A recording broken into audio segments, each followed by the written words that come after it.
Hello दोस्तों, welcome back to my YouTube channel. दोस्तों, बात करेंगे हम बिहार शिक्षक भर्ती 2023। यहाँ पे हम बात करेंगे बिहार शिक्षक भर्ती जो फेज सेकंड की आपकी भर्ती आने वाली है।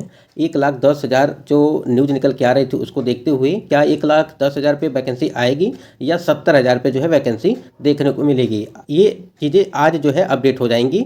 लेकिन यहाँ पे बात करें जो BPSC 6 to 8 के लिए जो फॉर्म अप्लाई करना है आपको, उसमें कौन कौन से दस्तावेजों की ज़रूरत पड़ेगी आपको, उसके बारे में बात करेंगे। आपको पता होगा कि पहले से कि जो TRE 1 हुआ था, BPSC TRE 1 का जो एग्ज़ाम करवाया गया था, यानी कि जो फॉर्म अप्लाई हुआ था, उसमें बहुत सारे डॉक्यूमेंट जो है लगे थे फॉर्म अप्लाई करते टाइम। लेकिन वहाँ पे क्या हुआ कि कुछ अभ्यर्थियों के सीटेट के सर्टिफिकेट नहीं थे, कुछ का हाई स्कूल इंटर नाम गलत थे, क्या कुछ है मतलब आपको किस क्या क्या चीज़ें ज़रूरी हैं जो फॉर्म अप्लाई करने के टाइम पे लगेंगे, उसी के बारे में बात करेंगे। यदि इन डॉक्यूमेंट के बिना आप फॉर्म अप्लाई नहीं कर सकते हैं, यदि आपके पास डॉक्यूमेंट नहीं है तो उसके बारे में भी बताएंगे आपको क्या करना है। यहाँ पे बात करेंगे कि सीटेट अपीयरिंग और DLED अदर स्टेट के लिए भी एक अपडेट निकल के आई, उसको भी हम जानेंगे।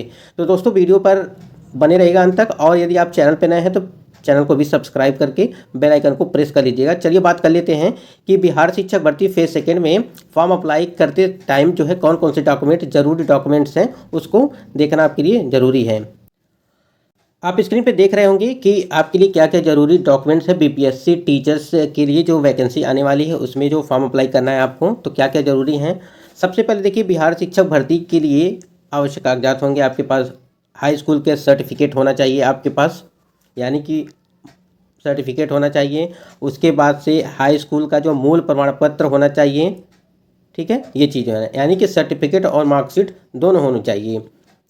और उसके बाद 12th की मार्कशीट होनी चाहिए आपके पास, यानी कि मार्कशीट होनी चाहिए, और 12th का मूल प्रमाण पत्र और सर्टिफिकेट दोनों होना चाहिए। अब तो जो है हाई स्कूल इंटर इन सभी का जो है जो अलग अलग से नहीं आ रहा है, अब एक ही में आ रहा है। सर्टिफिकेट और मार्कशीट जो है दोनों एक ही में हो रहा है। तो यहाँ पे हाई स्कूल हो गया, हाई स्कूल हो गया, इंटर हो गया। और यहाँ पे देखिए ग्रेजुएशन के लिए क्या क्या चाहिए आपको। ग्रेजुएशन में या स्नातक की जो मार्कशीट है, यानी कि ग्रेजुएशन की मार्कशीट चाहिए। यहाँ पे देखिए ग्रेजुएशन का स्नातक का सर्टिफिकेट और डिग्री चाहिए, यानी कि आपकी मार्कशीट और डिग्री दोनों चाहिए। जो आपके ग्रेजुएशन की है वो दोनों आपको चाहिए। पोस्ट ग्रेजुएशन के लिए यानी कि PG के स्नातक का जो है मार्कशीट चाहिए। उसके बाद से उसकी भी डिग्री आपको चाहिए। पोस्ट ग्रेजुएशन स्नातक का सर्टिफिकेट और डिग्री होना चाहिए, यानी कि मार्कशीट, सर्टिफिकेट और डिग्री, ये तीनों होनी चाहिए आपके पास फॉर्म अप्लाई करते समय। क्योंकि यदि आप लोग इसको नहीं करेंगे तो दिक्कतें हो जाएंगी आपके लिए। यहाँ पे देखिए DLED वालों के लिए DLED और B.Ed M.Ed मार्कशीट होनी चाहिए। DLED वालों के पास DLED होना चाहिए, B.Ed वालों के साथ B.Ed वाला मार्कशीट होना चाहिए, 2 साल का कोर्स जो किया है आप लोगों ने। और M.Ed के लिए मार्कशीट होनी चाहिए। उसके बाद DLED B.Ed M.Ed का जो है सर्टिफिकेट और डिग्री होनी चाहिए। यहाँ पे देखिए सीटेट या एस्टेट का मार्कशीट होनी चाहिए यहाँ पे। और एक चीज़ और बता दें आपको कि सीटेट की जो मार्कशीट होगी, यानी कि सीटेट की जो मार्कशीट होगी वो आपका सेकंड पेपर होगा, यानी कि जो सेकंड पेपर होगा वो चाहिए आपको। उसके बाद सीटेट या एस्टेट का सर्टिफिकेट चाहिए आपको। एस्टेट यानी बिहार के लिए जो अभ्यर्थी होते हैं उनका जो हो एस्टेट होता है। लेकिन यहाँ पे बता दें आपको कि 6 to 8 के लिए जो है एस्टेट नहीं चाहिए, सीटेट सेकंड पेपर चाहिए, यानी 2 पेपर पास होना चाहिए।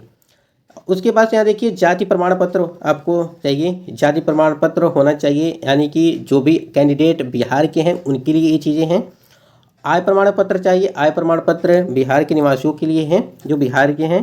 उसके बाद निवास प्रमाण पत्र आपको चाहिए, निवास प्रमाण पत्र चाहिए। देखिए ये जाति, आय, निवास, ये तीनों को यदि आपके पास अपडेटेड नहीं है, यानी कि नया नहीं है, पुराना है, तो आप लोग अभी से अप्लाई कर दीजिए। आपका 1 हफ्ते में जो है कंप्लीट होकर बनकर जो है आपको मिल जाएगा। तो इसमें आप लोग देरी ना करिएगा। उसके बाद देखिए OBC NCL क्रीमी लेयर रहित वाले जो हैं उनका भी चाहिए। और EWS सर्टिफिकेट आर्थिक रूप से कमज़ोर वर्ग के लिए जो लगता है EWS सर्टिफिकेट। अभी आप लोगों ने देखा होगा जो पिछली भर्ती हुई है उसमें EWS के कैंडिडेट्स बहुत सारे हैं, लेकिन वहाँ पे जो है रिक्त पद दिखाए जा रहे हैं, यानी कि EWS कैटेगरी में जो सीटें हैं वो खाली जा रही हैं। तो यहाँ पे EWS सर्टिफिकेट न होने की वजह से ऐसे अभ्यर्थियों को ज्वाइनिंग नहीं दिया गया। उसके बाद से देखिए यहाँ पे ओबीसी एनसीएल क्रीमी लेयर रहित हो गया, ईडब्ल्यूएस सर्टिफिकेट हो गया। ये यहाँ पे जो बता रहे हैं आपको, जो बिहार वाले अभ्यर्थी हैं उनके लिए काफ़ी महत्वपूर्ण होने वाला है। जो ईडब्ल्यूएस सर्टिफिकेट है आपके पास, ये जरूर बनवा लीजिएगा यदि नहीं है तो। यहाँ पे देखिए दिव्यांगता के सर्टिफिकेट, यानी कि विकलांगता के लिए जो विकलांग वाले हैं, पीएच कैंडिडेट हैं, दिव्यांगता सर्टिफिकेट होनी चाहिए आपके पास, तभी आपको जो है छूट मिलेगा वहाँ पे। उसके बाद से ये दिव्यांगता हो गया। आधार कार्ड आपका होना चाहिए, आधार कार्ड होना चाहिए, उसकी फ़ोटोकॉपी आपको लगेगी। उसके बाद पासपोर्ट साइज़ फ़ोटो होनी चाहिए, पासपोर्ट साइज़ फ़ोटो होनी चाहिए, कम से कम 2 फ़ोटो होनी चाहिए।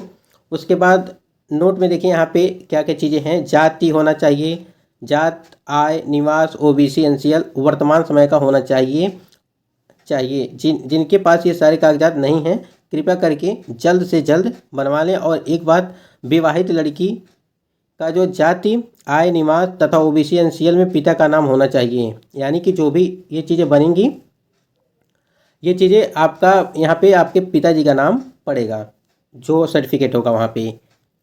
जाति, आय, निवास वाले और ओबीसी एनसीएल वर्तमान समय का होना चाहिए, यानी कि अपडेटेड जो होना चाहिए ये चीज़ें।